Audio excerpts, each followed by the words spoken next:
اب ایک کیمپین چل رہی ہے، کہا یہ جا رہا ہے کہ پاکستان میں 11,000 جو بڑے ٹیکس چور ہیں یا ڈیفالٹرز ہیں ان کی فہرستیں مرتب کر لی گئی ہیں. پاکستان کے ادارے اس پہ کچھ کرنا چاہ رہے ہیں. اللہ کرے کہ اس پہ کچھ بہتری آئے، اس پہ کچھ کام ہو، اور اگر ان چوروں کے گریبانوں میں ہاتھ پڑے گا تو ہی اس ملک کی ٹیکس آمدن اور ٹیکس ریٹ میں اضافہ ہوگا، تو ہی ہماری مشکلات آسان ہو سکیں گی. بالکل. میں آپ سے بھی جاننا چاہتی ہوں کہ اگر ایف پی آر بھی جو ہے وہ نظام کو بہتر بنانے کی طرف آئے، اور پھر بھی اگر کوئی سٹیزن ہے جس پہ ٹیکس لاگو ہے وہ ٹیکس پے کرے اور وہ ان سارے قوانین کو فالو نہیں کرتا، تو ایسی صورت میں لا کے حوالے سے کون سی ایسی ترامیم جو ہیں وہ جو بتائی گئی ہیں کہ اگر کوئی ٹیکس کو پے نہیں کر رہا تو اس کے خلاف قانونی کارروائی کی جائے گی؟ میڈم اس میں دیکھیں ہماری بیڈ لک سمجھ لیں کہ قوم کی بیڈ لک ہے. 75 سالوں میں آج کی ڈیٹ تک ہمیں کوئی وزیر خزانہ نہیں ملا. یعنی جب بھی نئی حکومت آتی ہے وہ وزیر خزانہ جو ہے نا اس کو امپورٹ کرتی ہے. سب سے پہلے قوانین جو ٹیکس کے قوانین ہیں وہ بنانے کے لیے قومی اسمبلی میں ہمارے پاس بندے نہیں ہیں. ریسنٹلی 2022 میں پی ڈی ایم کی گورنمنٹ نے ایک سیکشن 7E ایڈ کر دیا ٹیکس میں، انکم ٹیکس آرڈیننس میں ایک نیا سیکشن ایڈ کر دیا 7E.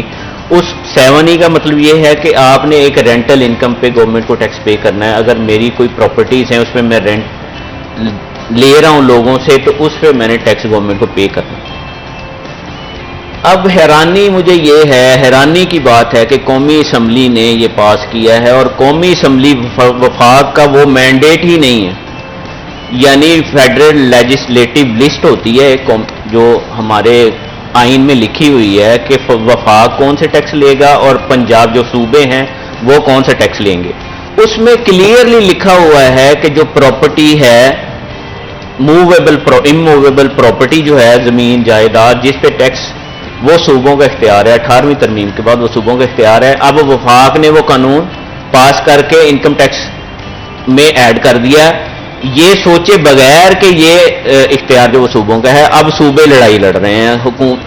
جو پنجاب پروونس ہے وہ ہائی کورٹ میں گیا ہوا ہے اس کے خلاف جو انہوں نے قانون پاس کر دیا ہے.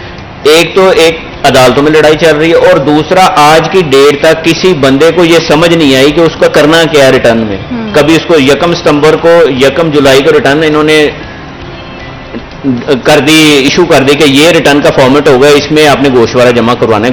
گوشوارے کا ایک فارم قانونی طور پہ 90 ڈیز سے پہلے دینا ضروری ہوتا ہے. وہ 1 جولائی کو FBR نے جاری کر دیا کہ یہ فارم ہوگا، اس میں آپ اپنے جو بھی آمدن کے ہیں حساب کتاب اس کو فل کر کے فائل کر دیں. 31 اگست تک کچھ لوگوں نے ریٹرنس فائل کر دی. 1 ستمبر کو وہ فارم دوبارہ FBR نے چینج کر دیا اس سیکشن کی وجہ سے. اب اس سیکشن کو سمجھنے میں مختلف بار میں سیشنز ہو رہے ہیں کہ یار اس کو کیسے کرنا ہے. کسی کو سمجھ نہیں آ رہی کہ وہ پراپرٹی کی پہلے انہوں نے ساری پراپرٹیز کی ویلیو ڈیلیٹ کر دی اب پھر ایڈ کر دی. یعنی کہنے کا مقصد یہ ہے کہ جو بھی آپ نے سٹیپ لینا ہے قانونی طور پہ پہلے تو اس پہ ڈبیٹ ہونی چاہیے. اس سیکشن پہ اگر قومی اسمبلی میں ڈبیٹ ہو جاتی کہ یہ ہمارا مینڈیٹ ہے کہ نہیں ہے، یہ تو صوبائی مینڈیٹ ہے. صوبائی جو گورنمنٹ ہیں انہوں نے جو بھی اس کے صوبے میں پراپرٹیز ہیں اس پہ ٹیکس صوبے نے لینا ہے، وہ لے سکتا ہے، اس کی پاور ہے. اب وفاق نے وہ ٹیکس لگا کے اب آج کی ڈیٹ تک لوگوں سے اس سیکشن کی وجہ سے ریٹرنس فائل نہیں ہو سکی. اور دوسرا میں کہتا ہوں میری جو ذاتی رائے وہ یہ ہے کہ ایک دنیا میں ایسا نظام رائج ہے کہ ایک ٹیکس کو جو لگانے والی اتھارٹی علیحدہ ہوتی ہے وہ جو اس پہ ریسرچ کرتی ہے کہ کیسے لوگوں کا لائف سٹائل ہے، کیٹیگریز بناتی ہیں، اس پہ ٹیکس کی ریشو کو کیلکولیٹ کر کے پھر وہ امپلیمنٹ کرتے ہیں. FBR جو ہے ہمارے ملک میں یہ ہے کہ قومی اسمبلی نے پاس کر دیا، اس کی تشریح جو FBR نے کرنی ہے، اس کو امپلیمنٹ بھی FBR نے کرنا ہے. حالانکہ میرا خیال یہ ہے کہ FBR کو صرف ایک کلیکٹنگ ادارہ ہونا چاہیے کہ جو صرف ٹیکس کی کلیکشن کرے، امپلیمنٹ نہ کرے. اب یہ اپنی تشریح کرتے ہیں، کوئی بھی قانون بنتا ہے اس کی اپنی تشریح FBR کر دیتا ہے جس کی وجہ سے ہرڈلز آج کی ڈیٹ میں کریٹ ہو رہی ہیں. لوگوں کو درد سر بنا ہوا ہے کہ ریٹرنز کیسے فائل کریں. آج کی ڈیٹ تک نہیں ہو رہا.